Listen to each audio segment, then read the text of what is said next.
All right, so you want to start a tree business. Okay, a couple things. First things first, you have got to be the person that's worthy of owning a tree business. I'm out here at the gym, get my exercise in every single morning.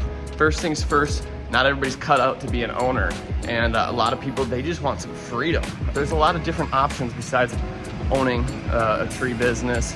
You could just be a contract climber. You could still own your own business, but you don't have any of the equipment, any of the overhead, and you just need a couple of clients, a couple of tree companies, you're off to the races.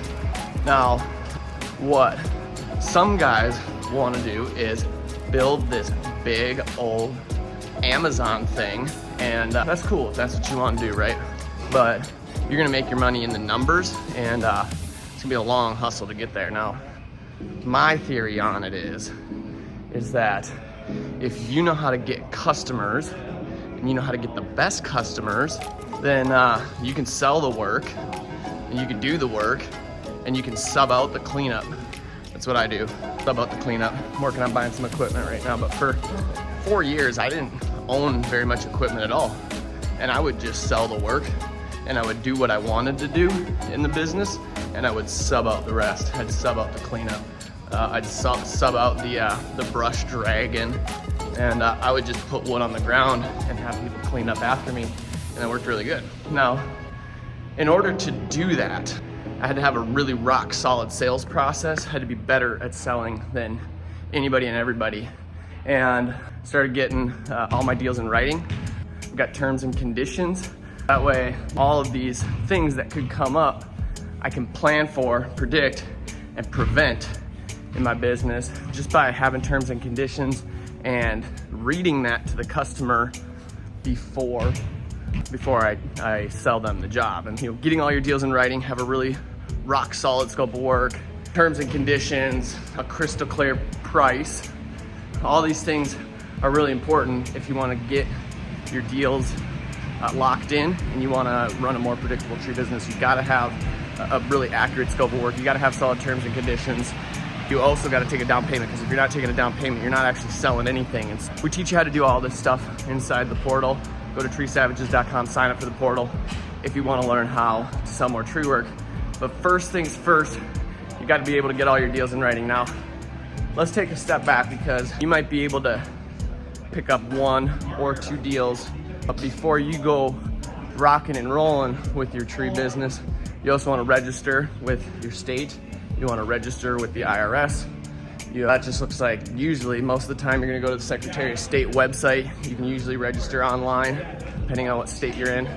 And then you can also go to the IRS website, register an EIN, get a tax number from your state, and then you can get a bank account. Once you got a bank account, you're rocking and rolling, because now you can deposit all of your gross revenue, your income, into your business account, and then you can spend out of that business account, and now your bank statements are gonna help you at the end of the year with your deductions and filing your taxes and stuff. Not an accountant, I recommend getting an accountant.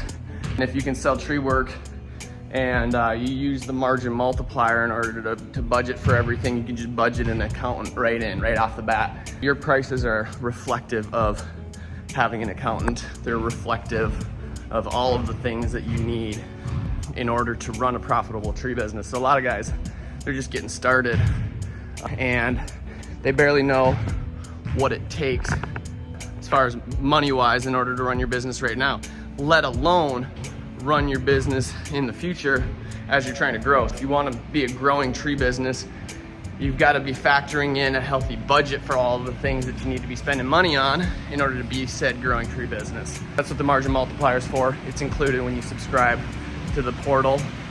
And like I said, you can sign up for the portal at treesavages.com. We've got template contracts in there with all the industry standard terms and conditions. We got the margin multiplier. We've also got a quick little handbook that you can read.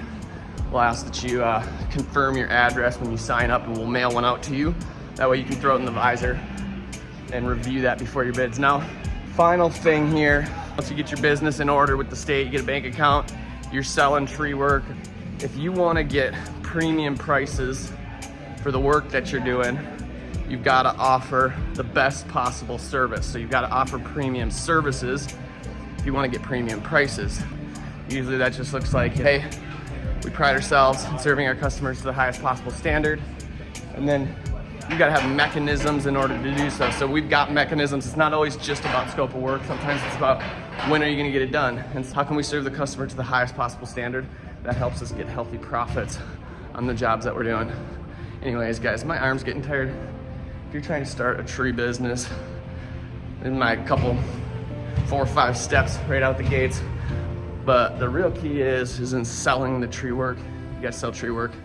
And if you want to sell tree work, the only place to learn how to sell more tree work is treesavages.com. So I'll see you guys over there.